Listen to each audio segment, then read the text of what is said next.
आता आपण गावाकडच्या महत्त्वाच्या सगळ्या वेगवान स्वरूपातल्या बातम्या बघूयात।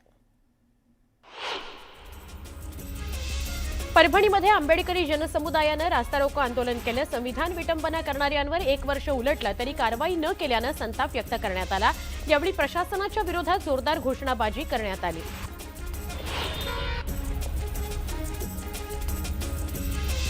चंद्रपूर जिल्ह्यातल्या तेलंगणा राज्याच्या सीमा प्रकरणी वादग्रस्त ठरलेल्या 14 गावांसंदर्भात तेलंगणाची मुजोरी कायम आहे। आज या भागात ग्रामपंचायत निवडणुका होत असून तेलंगणाने तयारी पूर्ण केलेली आहे। 14 गावांचा प्रश्न 1956च्या भाषिक राज्य पुनर्रचनेनंतर सर्वोच्च न्यायालयामध्ये निकाली निघाला होता। 1997 साली ही गावं महाराष्ट्रात समाविष्ट असल्याबाबत निकाल आला, पण तेलंगणा सरकारने या गावांवरचा ताबा सोडला नाही।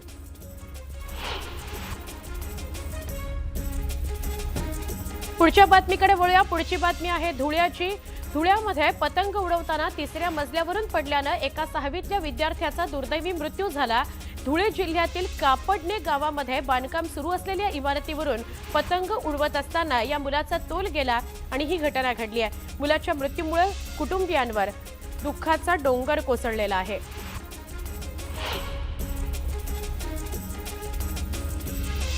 ठाणे शहरातील वाहतूक कोंडी सोडवण्याकरता सार्वजनिक बांधकाम विभाग आणि ठाणे महानगरपालिकेच्या माध्यमातून घोडबंदर रोड दुरुस्तीचे काम हाती घेण्यात आले आहे।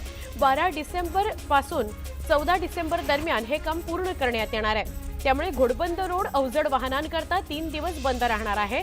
वाहन चालकांना पर्यायी मार्गाने प्रवास करण्याचे आवाहन वाहतूक शाखेकडून करण्यात आले आहे।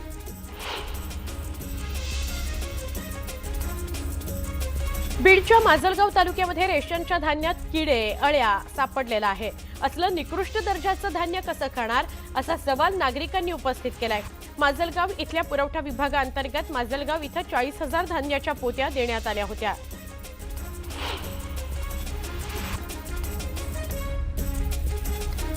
बारामती एमआयडीसी परिसरात चाकूचा धाक दाखवून दुचाकी स्वाराला लुटणाऱ्या 2 आरोपींना बारामती पोलिसांनी ताब्यात घेतलंय। या कारवाईमध्ये पोलिसांनी 5,16,000चा मुद्देमाल जप्त केलाय। अंबरनाथ तालुक्यातील आंबेशिव गावात बिबट्याचा वावर आढळून आलाय। बिबट्याच्या सगळ्या हालचाली सीसीटीव्ही कॅमेऱ्यात कैद झाल्याने वन विभागाकडून सध्या परिसरात गस्त वाढवण्यात आली आहे। पण बिबट्याच्या वाढत्या हालचालींमुळे आंबेशिव आणि आजूबाजूच्या गावातील गावकरी भयभीत झालेले आहेत। अंबरनाथच्या मोहपे मार्केट परिसरातील अय्यप्पा गॅरेज समोरच्या कार चोरट्यांनी चोरी केली। हा सगळा प्रकार सीसीटीव्हीत कैद झाला। या प्रकरणी अंबरनाथ पोलिसांनी गुन्हा दाखल केलाय। सीसीटीव्हीच्या आधारे पोलीस चोरट्यांचा शोध घेत आहेत।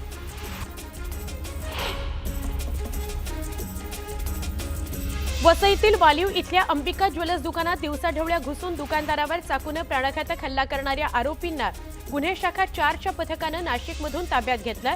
कर्ज बाजारातून सुटका करण्याकरता आरोपी सोहेल शराफत आणि फिरदोस बानो यांनी सोन्याची चोरी करण्याचा डाव रचला होता।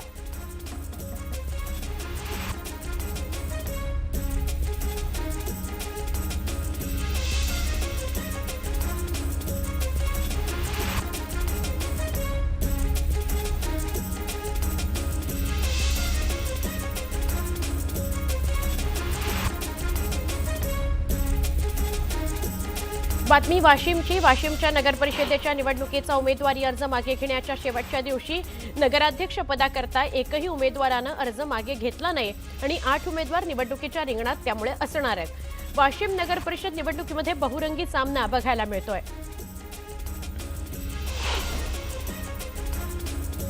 मुख्यमंत्री देवेंद्र फडणवीसांनी महायुतीच्या सगळ्या आमदारांकरता आज सकाळी ब्रेकफास्टचं आयोजन केलं आहे। विधिमंडळ कामकाजासह निवडणुकीबाबत आमदारांना महत्त्वाच्या सूचना करण्याकरता मुख्यमंत्री या ब्रेकफास्ट डिप्लोमसीचं आयोजन करताना दिसतात। लाडकी बहीण योजनेवरून विधिमंडळात खडाजंगी झाली। लाडक्या बहिणींना 2100 रुपये कधी देणार असा सवाल जयंत पाटलांनी सरकारला विचारला। 2100 रुपयांच्या विरोधकांच्या प्रश्नावरून एकनाथ शिंदेंनी विरोधकांना उत्तर दिलं। लाडक्या बहिणींना योग्य वेळी 2100 रुपये देणार असल्याचं शिंदेंनी म्हटलं।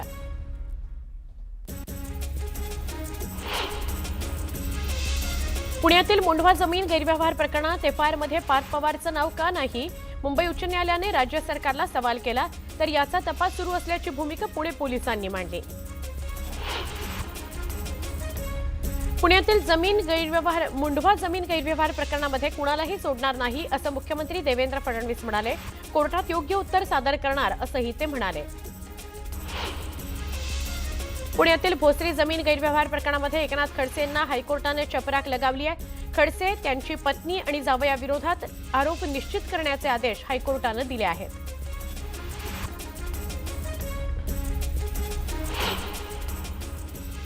आपण एक सविस्तर बातमी बघूया. विधानसभेमध्ये 1 नंबर आणि 2 नंबरहून जयंत पाटील आणि शंभूराज देसाई यांच्यात जुगलबंदी रंगली. लाडकी बहीण योजना आणणारा व्यक्ती आज 2 नंबरवर आला असं शिवसेना नेते शंभूराज देसाईंनी म्हटल्याचा उल्लेख जयंत पाटलांनी सभागृहात केला. 1 नंबरचा माणूस 2 नंबरला जाऊन बसल्यानं राज्याचा तोटा झाल्याचा टोला जयंत पाटलांनी लगावला. त्यांना शंभूराज देसाईंनी उत्तर दिलं. आमचा लाडक्या बहिणीला पाठिंबाच आहे, आमचा एकनाथ शिंदे नाही पाठिंबा आहे. काय प्रॉब्लेम नाही ना बघा. त्यामुळं सगळ्यात राज्य सरकार तुमचं येण्यात फायदा झाला लाडक्या बहिणीचा, पण 1 नंबरचा आमचा माणूस 2 नंबरला जाऊन बसला हा तोटा महाराष्ट्राचा मोठा झालेला आहे. त्यामुळं ह्या KYC व्यवस्थित केल्या नाहीत, यासाठी तेव्हापासून ज्या मंत्री महोदय होत्या त्यांना जबाबदार धरलं पाहिजे. आमच्यामध्ये नंबर आमचे बदलत असतात, त्यामुळे आम्ही म्हणतोय असं नाही. स्वतः माननीय मुख्यमंत्री जे म्हटलेत की आम्ही 1 नंबर 2 नंबर आमच्या आदली बदली करत असतो. अधिवेशनामध्ये अर्थ खात्याबाबत महायुतीच्याच आमदारांनी तक्रार केलेली आहे. शिवसेना आमदार अर्जुन खोतकरांनी सभागृहामध्ये अजित पवार निधी देत नसल्याचा आरोप केलेला आहे. महानगरपालिका झाल्यानंतर जीएसटीचा जो परतावा आहे हा परतावा देण्यासाठी निश्चितपणे आपल्याला बंधनकारक या ठिकाणी असताना सुद्धा आम्हाला 93 कोटी रुपये मंजूर झाले. अध्यक्ष महोदय फक्त मंजूर केले, पहिला हप्ता 93 कोटीचा पाठवला, पण तो अद्याप निधी आम्हाला प्राप्त झालेला नाही. अध्यक्ष महोदय, मी माननीय अजितदादाकडे अनेकदा बोललो या संदर्भातली बैठक लावा. त्यांनी खाली अधिकाऱ्याला सांगितलं का बैठक लावा, पण अजूनही त्या बैठकीचा मुहूर्त ठरला नाही. अध्यक्ष महाराज, गोंदिया आणि भंडारामध्ये लवकरात लवकर हॉस्टेल सुरू झालं पाहिजे. आम्ही प्रत्येक DPTC मध्ये मी आणि अभिजित वंजारीजी हा विषय मांडतो आणि प्रत्येक याच्यात आम्हाला सांगण्यात येतं की राज्य शासन याच्यात निधी उपलब्ध करत नाही. अतुल साळवेजींनी अनेक योजना सांगितल्या, त्या योजना ते करतात आहे आणि चांगल्यारीत्या ते सगळं OBC समाजासाठी काम करतात. कुठेतरी वित्त विभाग या सगळ्या योजनांसाठी अडथळे आणत आहे आणि वसतिगृहामध्ये 128 कोटीची मागणी असताना फक्त 10 कोटी रुपयाची निधी वितरित करण्यात आलेली आहे. मला असं वाटतं महाराष्ट्रातल्या वित्त विभाग हा OBCच्या विरोधात आहे की काय, असं या माध्यमातून प्रश्न पडतो. जे आता आपण सगळे महायुतीमध्ये काम करतोय आणि आपल्या सरकारच्या विरोधात आपण बोलतोय किती चुकीचं आहे. हे बरोबर नाही ना. तुमच्याकडून तरी यापेक्षा नाही, पण हे नाही फुके साहेब. सभापती महोदय रेकॉर्डवरून काढून टाका. महायुतीमध्ये आता एकत्र म्हणता तुम्ही सगळेजण आणि असं नाही ना दरेकरजी, असं आम्ही बोललो तर असं नाही ना. आपण भाऊ ना, मग एकमेकाचा आदर राखला पाहिजे ना. तेवढं काढून टाका ना, तेवढं काढून टाका सभापती महोदय. आपण एक महत्त्वाची बातमी बघूया. या घडीची मोठी बातमी आहे. भाजपचे प्रदेशाध्यक्ष रवींद्र चव्हाण, केंद्रीय गृहमंत्री अमित शहा यांची त्यांनी भेट घेतलेली आहे. नवी दिल्लीमध्ये मध्यरात्री उशिरा गृहमंत्री अमित शहांसोबत भेट झाली आहे. या भेटीत भाजप संघटनात्मक बाबींवर चर्चा झाल्याची माहिती मिळते आहे. आगामी निवडणुका तसंच मुख्यमंत्री देवेंद्र फडणवीस आणि उपमुख्यमंत्री एकनाथ शिंदे यांच्यात झालेल्या चर्चेनंतर चव्हाण यांनी शहांची भेट घेतली आहे. देवेंद्र फडणवीस आणि एकनाथ शिंदे यांच्यातील आगामी निवडणुकीसंदर्भात झालेल्या चर्चेचा सारांश शहांकडे सोपवण्यात आल्याची सूत्रांची माहिती आहे. राज्यात भाजप स्वतंत्र लढली तर काय स्थिती असेल, पालिका निवडणुकांमध्ये महायुती झाली पाहिजे का, यावर चर्चा झाल्याची माहिती मिळते. भाजपचा महापौर कोणत्या पालिकेत होऊ शकतो याबाबतही चर्चा झाली असं कळतंय. रवींद्र चव्हाण भाजपचे प्रदेशाध्यक्ष हे जाऊन अमित शहांना भेटले. मध्यरात्री ही भेट झालेली आहे. या दोघांमध्ये आगामी निवडणुकांसंदर्भात चर्चा झाली असं कळतंय. आमचे प्रतिनिधी अजित मांढरे यांच्याशी बोलूया. अजित, भेट महत्त्वाची आहे. निवडणुकांच्या पार्श्वभूमीवर प्रदेशाध्यक्ष जाऊन अमित शहांना भेटले, काय सांगाल? सुवर्ण, भाजप हा पक्ष असा आहे की जो अत्यंत मायन्यूट लेवलला, ग्राउंड लेवलला, अगदी ग्रामपंचायत लेवल पर्यंत सर्व निवडणुकींचा विचार जो आहे तो अगदी दिल्लीपासून खाली गल्लीपर्यंत करतो. आणि त्याच पार्श्वभूमीवरती आपण जर पाहिलं असेल तर प्रदेशाध्यक्ष रवींद्र चव्हाण हे वारंवार अमित शहा यांची भेट घेत आहेत.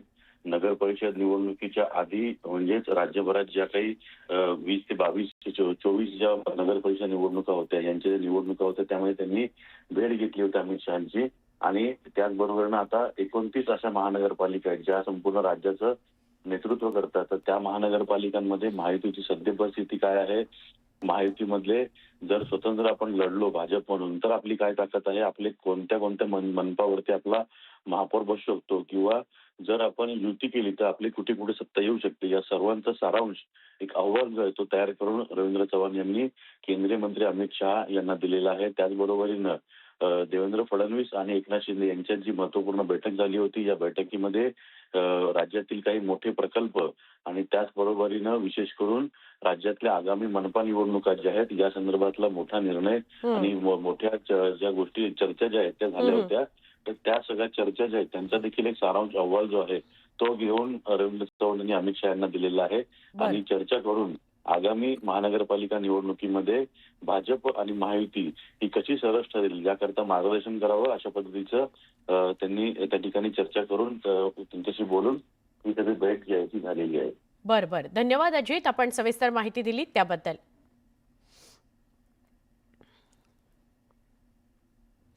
मनसेचे नेते अमित ठाकरे आणि मेहुणे डॉक्टर राहुल बोरुडे यांच्या विवाहाचं रिसेप्शन मुंबईतील वेलिंग्टन क्लबमध्ये पार पडलं. या समारंभाकरता संपूर्ण ठाकरे कुटुंबीय उपस्थित होते. राज ठाकरे आणि उद्धव ठाकरेंचं संपूर्ण कुटुंब या सोहळ्यामध्ये उपस्थित होतं. काही दिवसांपूर्वी दिल्लीमध्ये डॉक्टर राहुल बोरुडे यांचा विवाह सोहळा पार पडला होता. बातमी 36 जिल्ह्यांची पुन्हा एकदा.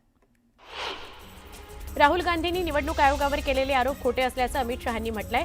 आम्हीही विरोधात होतो पण कधी निवडणूक आयोगावर प्रश्न उचलले नाहीत असं ते म्हणाले. तर राहुल गांधींनी संयम ठेवण्याचा सल्लाही अमित शहांनी दिला. पंडित नेहरूंना पंतप्रधान बनवणं हे पहिली मोटचोरी असल्याचं म्हणत शहांनी काँग्रेसवर टीका केली. राहुल गांधींच्या आरोपांना उत्तर देताना त्यांनी ही टीका केली.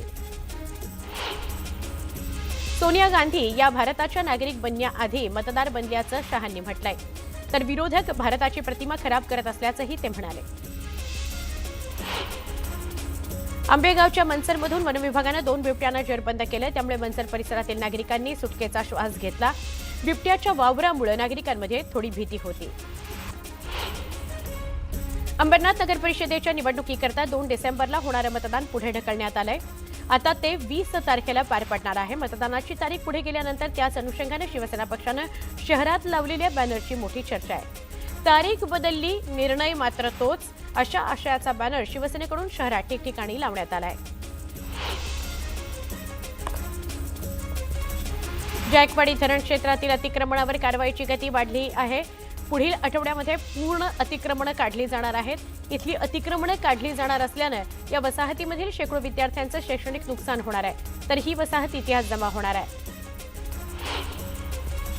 अंबरनाथ तालुक्यातील आंबेगाव शिवारामध्ये सध्या बिबट्याच्या हालचाली वाढल्यात. बिबट्यानं 2 शेळ्या फस्त केल्या. त्यात त्यानं कोंबड्यांवर सुद्धा झडप मारण्याचा प्रयत्न केला पण त्याचा प्रयत्न फसला. बिबट्याच्या या सगळ्या हालचाली सीसीटीव्हीत कैद झाल्या. पैठण तालुक्यातील पाचोडमध्ये अधिकाऱ्यांच्या मनमानी कारभाराला शेतकरी कंटाळलेत. कोट्यवधी रुपये खर्चून उभारलेलं प्रशस्त मंडळ अधिकारी कार्यालय कुलूपबंद असल्यानं कामाकरता आलेल्या शेतकऱ्यांना ताटकळत उभं राहावं लागतं. अधिकारी आणि कर्मचारी मुख्यालयामध्ये न राहता शहरात ये-जा करत असल्याचा आरोप नागरिकांनी केलाय. छत्रपती संभाजीनगर शहर पोलिसांनी नायलॉन मांजावर मोठी कारवाई केली. नायलॉन विक्रीकरता आणलेल्या नायलॉन मांजाचा 6,14,000 रुपये किमतीचा साठा जप्त करण्यात आला. बनावट नावाने आलेलं पार्सल गेल्या 1 महिन्यापासून कुरिअर ऑफिसमध्ये पडून होतं. गर्दी थांबवण्याचा महत्त्वाचा टप्पा असलेलं नाशिकमधील वणी बस स्थानक आणि परिसरातील जागेचा वापर आगामी सिंहस्थ कुंभमेळा कालावधीमध्ये वाहनतळाकरता होणार आहे. त्या दृष्टीनं वणी बस स्थानकाचं नूतनीकरण आणि वाहनतळाला काँक्रिटीकरण करण्यात येणार असल्यानं आता बसस्थानकाचं रूपडं पालटणार आहे. नाशिककर आणि उत्तर महाराष्ट्रातील लाखो प्रवाशांकरता महत्त्वाची ठरणारी मनमाड कसारा मुंबई या मार्गावर प्रत्येकी 2 नवीन रेल्वे लाईन उभारण्याकरता रेल्वे प्रशासनानं औपचारिक मंजुरी दिली आहे. या निर्णयामुळे नाशिक मुंबई लोकल सेवेसह अनेक नवीन गाड्यांसाठी दीर्घकाळ प्रलंबित असलेल्या स्लॉट समस्येचं समाधान होणार आहे.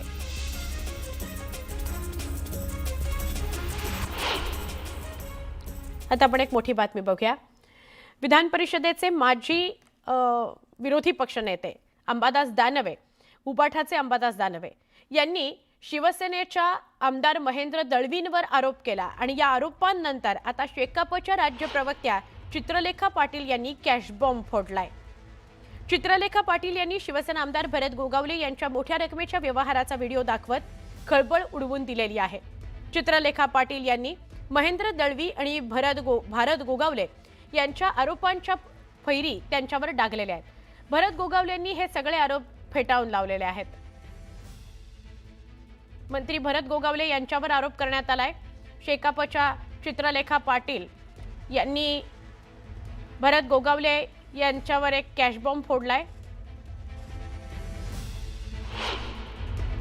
हे बघा भरत शेठ गोगावले, कॅश बॉम्ब नंबर 2. हे चीटर आमदार आहेत. हे जनतेची कशी फसवणूक करतात हे टोटल कंटिन्यू सुनील तटकरे साहेब, अनिकेत तटकरे साहेब आपल्याला सांगतातच आहेत. काहीतरी बघतं दिसतं म्हणूनच तर ते आपल्याला सांगतात ना. आणि तिसरं म्हणजे आमच्या मतदारसंघात ही कंटिन्यू खुसबूज आहे. सगळीकडे कामं अर्धवट आहेत. कॉन्ट्रॅक्टरना विचारलं की का काम केलं नाही, का अर्धवट ठेवलं, तर ते बोलतात आमदाराच्या कमिशननी आम्ही दबलेलो आहोत. नुसते हप्ते आणि कमिशन या ठिकाणी आम्हाला मानले जातात. आम्ही असे चुकीचे नाही करत की आम्ही मर्द आहोत. मर्दाची अवलाद असे नाही करत. लोक आहेत ते असे करणार. लक्षात आलं का? हे मर्द आम्ही शिवाजी महाराजांचे मावळ्यात आणि बाळासाहेबांचे खंदे समर्थक आहोत आणि एकनाथ शिंदे साहेबांच्या खांद्याला खांदा लावून काम करणारे आम्ही कार्यकर्ते आहोत. आम्ही जर असतो तर तुम्हाला आम्ही असे 40 आमदार घेऊन सत्ता पलटी नसती केली. आम्ही मर्द होतो म्हणून केली. पुन्हा एकदा वेगवान स्वरूपातल्या घडामोडी. पुणे शहर पोलीस दलाच्या 2024-25च्या भरती प्रक्रियेमध्ये पोलीस शिपाई, वाहन चालक, बॅट्समन आणि कारागृह शिपाई पदाच्या सुमारे 2000 जागांकरता 2,19,927 अर्ज प्राप्त झालेले आहेत. पुणे शहर पोलीस दलामध्ये यावर्षी आतापर्यंतची सगळ्यात मोठी भरती होत आहे. या भरती प्रक्रियेमध्ये 1733 पोलीस शिपाई, 105 वाहन चालक, 33 बॅट्समन आणि कारागृह विभागातील 130 शिपाई पदांकरता भरती प्रक्रिया राबवण्यात येत आहे. पुण्यातील पोर्श मोटरकार अपघात प्रकरणामध्ये निलंबित केलेल्या 2 पोलीस अधिकाऱ्यांना शासकीय सेवेतून बडतर्फ करण्यात आले. याबाबतचा आदेश पोलीस महासंचालक रश्मी शुक्ला यांनी दिला. पोलीस कारवाईमध्ये गंभीर त्रुटी आढळल्यानं तत्कालीन पोलीस निरीक्षक राहुल जगदाळे आणि सहाय्यक पोलीस निरीक्षक विश्वनाथ तोडकरी यांच्यावर ही कारवाई करण्यात आलेली आहे. विरार पश्चिम विराट नगर परिसरातील आदिनाथ बिल्डिंगमध्ये पॅसेजचा सज्जा हा संरक्षण भिंतीवर पडला आणि कठडा दुकानावर कोसळला. सुदैवाने या दुर्घटनेत जीवितहानी झाली नाही. सुरक्षात्मक उपाययोजना करण्याकरता सोसायटीतील रहिवाशांना घरं रिकामी करण्यास सांगण्यात आलेलं आहे, तशी विनंती करण्यात आली आहे.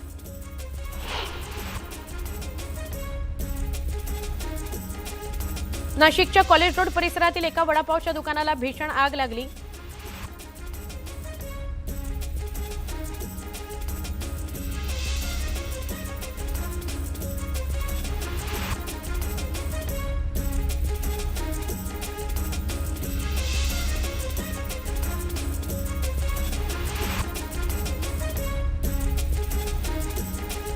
बातमी आहे नाशिकमधून. नाशिकच्या कॉलेज रोड परिसरातील एका वडापावच्या दुकानाला भीषण आग लागली. या आगीत 4 ते 5 दुकानं जळून खाक झाली. दरम्यान अग्निशमन दलाच्या मदतीने आगीवर नियंत्रण मिळवण्यात यश आलं.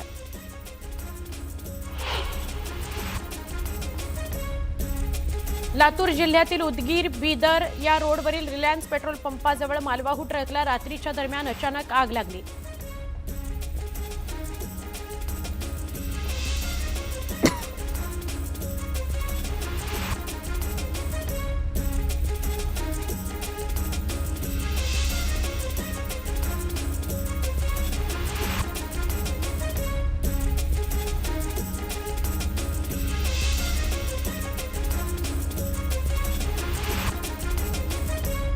आग लागल्यामुळे महामार्गावरील वाहतूक ठप्प झाली. ट्रकच्या कॅबिनमध्ये झालेल्या स्फोटानंतर आग पसरली. ट्रक चालक किरकोळ जखमी झालाय.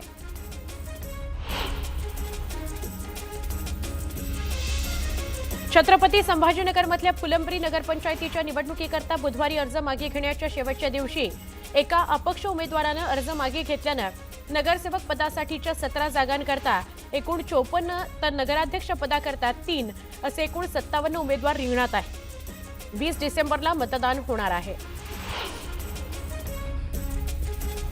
आगामी महापालिका निवडणुकीमध्ये महायुती करण्याचे संकेत मुख्यमंत्री आणि उपमुख्यमंत्र्यांनी दिले आहेत. अशातच उमेदवारी न मिळाल्यास बंडखोरी करू मात्र निवडणूक लढणारच असं म्हणत इच्छुकांनी निवडणुकीची जोरदार तयारी सुरू केली आहे. जालन्यामध्ये गाडीचा धक्का लागल्यामुळे टोळक्याकडून तरुणाला लाठ्याकाठ्यांनी बेदम मारहाण झाल्याची घटना घडली आहे. शहरातील भोकरदन नाका परिसरात हा वाद 2 टोळक्यांमध्ये झाला. मारहाणीनंतर टोळक्यांनी घटनास्थळावरून पळ काढला. या घटनेमध्ये तरुणासह एक महिलाही जखमी झाली आहे. त्यांना खासगी रुग्णालयात उपचार घेण्यास सांगण्यात आलाय. जळगाव एमआयडीसीतील ठिबक कंपनीला रात्रीच्या दरम्यान आग लागली. या आगीमध्ये ठिबक कंपनीचं मोठं नुकसान झालं. एमआयडीसीतील सेक्टर के मधील साई किसान ठिबक कंपनी या कंपनीला आग लागली असून आगीचं कारण म्हणजे आग का लागली हे अजून समोर आलेलं नाही. राज्यात मंगळवारपासून थंडीची लाट सक्रिय झाली आहे. किमान तापमानामध्ये 3 ते 4 अंशांनी घट झाली आहे. बुधवारी देखील राज्यातील बहुतांश भाग गारठला होता. अहिल्यानगर 7.4 तर पुण्याचं किमान तापमान 8.1 अंशांवर खाली उतरलं होतं. राज्यातील किमान तापमानात वेगानं घट होत असून पारा 10 अंशांच्या खाली आला आहे. प्रामुख्यानं मध्य महाराष्ट्र, उत्तर महाराष्ट्र, विदर्भ आणि मराठवाडा या भागात थंडीची जोरदार लाट आहे.